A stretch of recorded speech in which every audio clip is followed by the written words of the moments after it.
क्या आज तुम्हारे पास नौकरी है? क्या आज तुम्हारे दोस्त के पास नौकरी है? क्या तुम्हारे भाई के पास नौकरी है? हो सकता है कि तुम्हारे पास नौकरी हो, लेकिन आज हर 100 में से 83 बेरोजगार ऐसे हैं जो कि युवा हैं, और वो भी कैसे? पढ़े लिखे युवा। और ऐसा मैं नहीं कह रहा हूँ, ये एक रिपोर्ट कह रही है जो हाल ही में पब्लिश की गई है। और आज के इस वीडियो में मैं इसी रिपोर्ट के बारे में बात करने वाला हूँ जो कि अनएम्प्लॉयमेंट पर बेस्ड है। इसीलिए अगर आप चैनल पर नए हो तो चैनल को सब्सक्राइब कर लो, और पुराने हो तो इस वीडियो को अपने सभी दोस्तों में शेयर कर दो। तो चलो बिना देर के शुरू करते हैं हमारा आज का ये वीडियो। हकीकत ये हो गई कि उत्तर प्रदेश भारत का सबसे बड़ा बेरोजगार युवाओं का राज्य बन चुका है।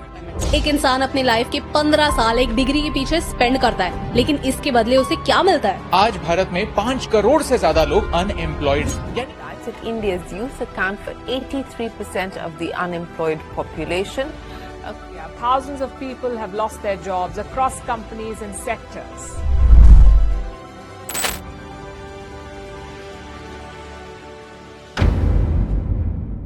आज के टाइम पर गवर्नमेंट जहां प्राइवेटाइजेशन पर, इंफ्रास्ट्रक्चर पर, गरीबों को मुफ्त खाना देने पर इतना जोर दे रही है, तो वहीं एक सेक्टर ऐसा भी है जहां पर गवर्नमेंट का बिल्कुल भी ध्यान नहीं है। और ऐसा मैं नहीं बल्कि इंडिया की एम्प्लॉयमेंट रिपोर्ट कहती है, जिसे हाल ही में इंटरनेशनल लेबर ऑर्गेनाइजेशन और इंस्टीट्यूट ऑफ ह्यूमन डेवलपमेंट ने रिलीज किया है। इस रिपोर्ट को इंडिया के चीफ इकोनॉमिक एडवाइजर वी अनंत नागेश्वरन ने रिलीज किया है। इस रिपोर्ट में बताया गया है कि इस वक्त देश में युवा बेरोजगारी की दर क्या चल रही है, साथ ही कितने युवा ऐसे हैं जो इस वक्त बेरोजगारी से जूझ रहे हैं। हालांकि इस रिपोर्ट में इन ऑर्गेनाइजेशन ने सिर्फ 2022 तक के डेटा को पब्लिश किया है। तो सबसे पहले बात कर लेते हैं कि आखिर ये रिपोर्ट कहती क्या है। So according to this report, in 2022, the share of unemployed youth in total unemployed population was 82.9%. अगर 2000 से कंपेयर करें तो जो अनएम्प्लॉयड पीपल थे उनमें जो एजुकेटेड यूथ की हिस्सेदारी थी वो 2000 में 54.2% थी, जो कि 2022 में 11.5% बढ़कर 65.7% हो गई। इस रिपोर्ट में जेंडर वाइज कंपैरिजन भी करके बताया कि कितने पढ़े लिखे यूथ हैं जो कि बेरोजगार हैं। आईएलओ की इस रिपोर्ट में बताया गया कि देश में अभी 62.2% बॉयज ऐसे हैं जो कि पढ़े लिखे हैं, लेकिन इनके पास जॉब नहीं है, यानी कि वो अनएम्प्लॉयड हैं। वहीं अगर लड़कियों की बात करें तो यहाँ हालत बद से बदतर है। इनके जो आंकड़े हैं वो काफ़ी हैरान करने वाले हैं। इस रिपोर्ट के अनुसार देश भर में पढ़ी लिखी लड़कियों में से 76.7% लड़कियां ऐसी हैं जिनके पास कोई जॉब नहीं है, यानी कि वो अनएम्प्लॉयड हैं। अगर हम लेबर फोर्स पार्टिसिपेशन रेट की बात करें तो जहां वर्ल्ड वाइड एवरेज रेट 59.8% है, तो वहीं इंडिया में ये रेट 55.2% ही है। और ये रेट 15 साल से ज़्यादा लोग को कंसीडर करके बनाई गई है। और इंडिया में पिछले 2 दशकों में इसमें लगातार गिरावट देखने को मिली है। साल 2000 में ये रेट 61.6% था, जो कि 2019 में 50.2% हो गया। वहीं 2022 में ये बढ़कर 55.2% हो गया है। अब आप में से बहुत से लोगों को तो ये पता ही नहीं होगा कि आखिर ये लेबर फोर्स पार्टिसिपेशन रेट होता क्या है। तो चलो मैं हूं ना, बताता हूँ। तो देखो, LFPR यानी कि लेबर फोर्स पार्टिसिपेशन रेट का मतलब है उन वर्किंग एज पीपल के परसेंटेज से जो एम्प्लॉयड हैं या फिर वो एक्टिवली जॉब की तलाश में हैं। अगर हम यूथ के लेबर फोर्स पार्टिसिपेशन रेट की बात करें तो हमें 2000 से लेकर 2002 तक हमें एक बड़ा डिक्लाइन देखने को मिलता है। ये रेट 2000 में 54% था, जो कि 12% घटकर 2022 में 42% पर आ गया। अगर हम यूथ अनएम्प्लॉयमेंट पर बात करें तो हम यही पाएंगे कि रूलिंग पार्टी इस वक्त देश में अनएम्प्लॉयमेंट के इशू पर बिल्कुल भी ध्यान नहीं दे रही है। जी हाँ, सही कह रहा हूँ, इस पर भी डेटा इस रिपोर्ट में दिया गया है। इस रिपोर्ट में ये दिया गया है कि कैसे यूथ अनएम्प्लॉयमेंट 2000 में 5.6% थी, जो कि 2012 में बढ़ के 6.2% हो गई। वही 2018 में ये 3 गुना से बढ़कर अराउंड 18% तक पहुंच गई। हालांकि 2020 में इस रिपोर्ट में कुछ इंप्रूवमेंट देखने को मिला और 2020 में ये आंकड़ा 15.1% पर आ गया। हालांकि जब 2020-21 में पूरी दुनिया कोविड से जूझ रही थी तो उस वक्त भी इस रिपोर्ट में इंप्रूवमेंट देखने को मिली और 2022 में ये रेट 12.1% पर आ गया। हालांकि ये जो डेटा पब्लिश किया गया है ये 2022 तक का ही है, लेकिन 2024 में जो अनएम्प्लॉयमेंट रेट इंडिया की है वो अराउंड 8% है। लेकिन ऐसे इस डेटा को रिलेट कर पाना काफ़ी मुश्किल है, इसलिए इस रिपोर्ट में एक गवर्नमेंट जॉब की वैकेंसी को हाईलाइट किया गया और बताया गया कि इस वक्त इंडियन एजुकेटेड यूथ की हालत कितनी ज़्यादा खराब है। दरअसल इस रिपोर्ट में बताया गया कि उत्तर प्रदेश पुलिस डिपार्टमेंट में पियोन की 62 वैकेंसी आई थी, जिसके लिए 93,000 से ज़्यादा कैंडिडेट्स ने अप्लाई किया, जिसमें 3700 PhD होल्डर्स, 5000 ग्रेजुएट और 28,000 पोस्ट ग्रेजुएट थे। अब पता है इसके लिए एलिजिबिलिटी क्या थी? मात्र 5वीं पास। तो सोचो कि इस वक्त देश में एजुकेटेड यूथ की हालत क्या है। अच्छा, देश में इस वक्त सरकारी नौकरियां कितनी होनी चाहिए और इस वक्त कितनी वैकेंसी खाली है, इस सब का पता करने के लिए ललन टॉप की टीम ने स्टूडेंट वेलफेयर के लिए काम करने वाली एक ऑर्गेनाइजेशन से बात की और इस बात में क्या पता चला, आप इस वीडियो में देखिए। आज देश में लगभग 1 करोड़ पद है, राज्य सरकारों का और केंद्र का मिला के, जो स्वीकृत है लेकिन रिक्त है। वो नई नौकरियां नहीं है। इन नौकरियों को भरा जाना बहुत जरूरी है। अगर इनको नहीं भरा जाएगा तो हमारा सिस्टम कैसे चलेगा, व्यवस्था कैसे चलेगी? लेकिन उनको भी नहीं भरा जाता है।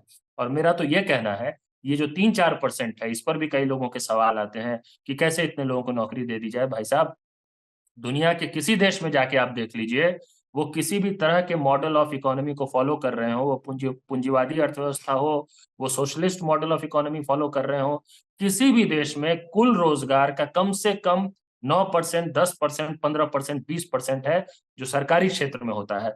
भारत की तुलना कई अन्य पैमानों की तरह इस मामले में भी उत्तर अफ्रीकी देशों की तरह है। 3-4% है जो गवर्नमेंट जॉब सेक्टर में है। ये बढ़ना चाहिए, ये बढ़ के कम से कम 8%, 10% तक पहुंचना चाहिए। हम तो अभी उसकी बात कर भी नहीं रहे। हम कह रहे हैं कि जो 4% है, उसी में जो रिक्त पड़े हैं, उनको भरो, और वो भी सरकार नहीं भरती है। यानी कि इस वक्त देश भर में 1 करोड़ सरकारी नौकरी है जो कि वैकेंट है और जिसे भरा नहीं जा रहा है। इस वीडियो में ये भी बताया गया कि दुनिया भर में जितने भी रोजगार दिए जा रहे हैं उसमें जो सरकारी डिपार्टमेंट है उसका पार्टिसिपेशन 8% से लेके 15-20% तक है। वहीं इंडिया में ये आंकड़ा 4% को भी नहीं छू रहा। इंडिया में भी कम से कम सरकारी नौकरी 8% तक होनी चाहिए, लेकिन पहले जो वैकेंट सीट है उसे तो गवर्नमेंट फिल करने की कोशिश करे, बाद में आगे का सोचेंगे। देखो 2014 में मोदी जी ने कहा था कि अगर हमारी पार्टी पावर में आती है तो हम हर साल 1 करोड़ रोजगार लोगों को देंगे, लेकिन उन्होंने कुछ भी गलत नहीं कहा था। ऐसा क्यों कह रहा हूँ? क्योंकि रोजगार का मतलब ये नहीं है कि सरकारी नौकरी। अगर आप मनरेगा में मजदूरी कर रहे हैं तो वो भी एक रोजगार है। अगर आपको किसी दुकान पर PMKVY के तहत 8 से 10 हज़ार की जॉब मिल जाती है तो वो भी एक रोजगार है। और इस तरह से अगर आप देखेंगे तो यही पाएंगे कि बीजेपी ने कभी भी अपने मैनिफेस्टो में ये नहीं कहा कि हम आपको सरकारी नौकरी प्रोवाइड करेंगे। उन्होंने हमेशा यही कहा कि हम आपको 1 करोड़ का रोजगार देंगे, सरकारी नौकरी नहीं। इसलिए बीजेपी को ब्लेम करना बंद करो। अगर आपको रोजगार चाहिए तो रोजगार मेला में जाके आप खुद को रजिस्टर करो, आपको रोजगार दिया जाएगा। रोजगार बहुत ज्यादा है, इसलिए आपको गवर्नमेंट की इस फैसले से दिक्कत है कि उन्होंने रोजगार कहकर सरकारी नौकरियां कम कर दी, तो आप गलत हो। क्योंकि ये बात बीजेपी के मैनिफेस्टो में है ही कहा। उन्होंने कभी भी ये नहीं कहा कि हम आपको अच्छी सरकारी नौकरी दिलाएंगे। उन्होंने तो कहा है कि हम आपको खाने भर के लिए रोजगार देंगे, और अगर खाने के लिए कम पड़ेगा तो हम आपको हर महीने फ्री राशन देंगे। इसलिए हमें मोदी जी को क्रिटिसाइज नहीं करना चाहिए, क्योंकि उन्होंने जो कहा उन्होंने वो किया। उन्होंने सरकारी नौकरी देने का वादा कभी नहीं किया। तो भले ही स्टेट्स में पेपर लीक हो जाए या फिर कोई भी वैकेंसी 5 साल के बाद आए और फिर पेपर लीक हो जाए, क्या ही फर्क पड़ता है? जब सरकार ने सरकारी नौकरी देने का वादा ही नहीं किया है तो काहे का रोना गा रहे हो कि सरकारी नौकरी नहीं लग रही है, एज निकलती जा रही है, फलाना ढिमकाना। हाँ, अगर रोजगार चाहिए तो रोजगार मेला में जाके खुद को रजिस्टर करो और रोजगार ले लो, क्योंकि वहाँ पे रोजगार की कमी बिल्कुल नहीं है। अच्छा, जाने से पहले ये भी क्लियर कर देता हूँ कि जो आज के एजुकेटेड यूथ हैं उनके बीच जो अनएम्प्लॉयमेंट बढ़ रहा है उसके पीछे का रीज़न क्या है। तो देखो, इसके पीछे एक सिंपल सा रीज़न है। जब हम पढ़ लेते हैं तो हमें छोटी मोटी नौकरी से सेटिस्फैक्शन नहीं मिलता है। फॉर एग्जाम्पल, आपने 10th या 12th तक की पढ़ाई की है तो बहुत ज़्यादा चांसेस है कि आप 10 से 15 हज़ार में सेटिस्फाई हो जाओ। लेकिन जब वही आपने ग्रेजुएशन या फिर मास्टर्स कर लिया हो तो आप बहुत रेयर है कि आप 15 से 20 हज़ार की नौकरी करोगे। और वही अगर आपने BTech या MBA कर लिया फिर तो कहना ही क्या, अगर 20 से 25 हज़ार की नौकरी भी मिलेगी तो भी आप नहीं करना चाहोगे, क्योंकि आपको जितनी सैलरी नहीं मिल रही है उससे ज़्यादा तो आपने पे करके पढ़ाई की है। अब आप में से बहुत से लोग मुझसे डिसएग्री करेंगे, कहेंगे कि 20 से 22 हज़ार की नौकरी तो स्टार्टिंग के लिए सही है, बाद में बढ़ जाएगा। लेकिन मैं आपको बता दूं कि इस वक्त प्राइवेट सेक्टर में वर्क प्रेशर इतना ज़्यादा है कि पूछना ही नहीं है। और जब एम्प्लॉय को उसके वर्क के अकॉर्डिंग सैलरी नहीं मिले तो वो जॉब छोड़ ही देता है। अच्छा, आप में से कितने लोग ऐसे हैं जो ये मानते हैं कि सिर्फ कहने के लिए जॉब 8 घंटे की होती है, लेकिन उनसे 12 से 14 घंटे काम कराया जाता है? नीचे कमेंट में #वर्क प्रेशर डालकर ये बताओ कि तुम इस बात से एग्री करते हो कि नहीं। हाँ, कुछ कंपनी में एक्सेप्शंस हैं, but I am not talking about all companies, but mostly में ऐसा ही देखने को मिलता है। अच्छा, अगर आपकी जॉब मुंबई या फिर हैदराबाद जैसी हाईटेक सिटी में है तो फिर तो भूल जाइए कि आपका 20 से 25 हज़ार में गुजारा होने वाला है। आपको एक रूम का रेंट ही पे करने में 8 से 10 हज़ार रुपये लग जाएंगे। इसके बाद आपको मंथली खाने के लिए 5 हज़ार रुपये पे करना पड़ेगा।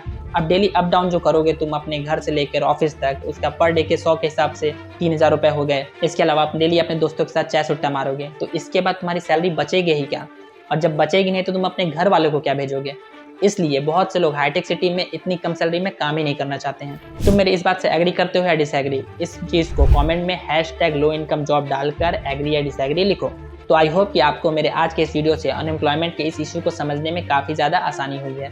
और अगर वीडियो अच्छी लगी है तो वीडियो को लाइक कर लो, चैनल पे नए हो तो चैनल को सब्सक्राइब कर लो और इस वीडियो को अपने सभी दोस्तों में शेयर कर लो ताकि वो भी इंडिया की अनएम्प्लॉयमेंट रिपोर्ट को समझ सकें। तो दोस्तों, जल्द मिलेंगे हम आपसे एक और नए वीडियो के साथ। तब तक के लिए गुड बाय।